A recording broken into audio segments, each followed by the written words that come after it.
ఇప్పుడు అటు ఇటు తిరిగి చివరికి 10వ తరగతి చదువుకున్న ఒక రోడ్ కాంట్రాక్టర్ దగ్గర అసిస్టెంట్గా పనిచేస్తున్నాను. ఈ రోజుల్లో చదువుకి వాల్యూ లేదు తమ్ముళ్ళు. సరేలే అయితే నీ ఇష్టం, నీ ఆనందం నేను ఎందుకు కాదనాలి. ఆల్ ది బెస్ట్, బాగా ప్రిపేర్ అయ్యి మంచి జాబ్ కొట్టు. ఇక్కడ ఎక్కడికి వెళ్ళాడరా?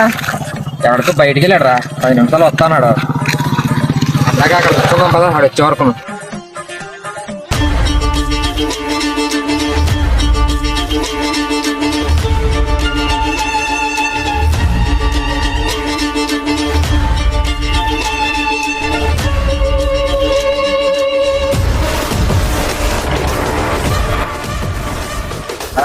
ఇక్కడ ఏం చేస్తాను? ఏం లేదురా, మామూలుగా కూర్చున్నాం ఇక్కడ.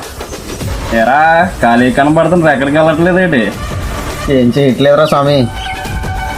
ఎరా ప్రకాశ్, చదువుకున్న టైంలో ఏదో పీకేస్తాను, అది సాధించేస్తాను, డైలాగ్ కొట్టా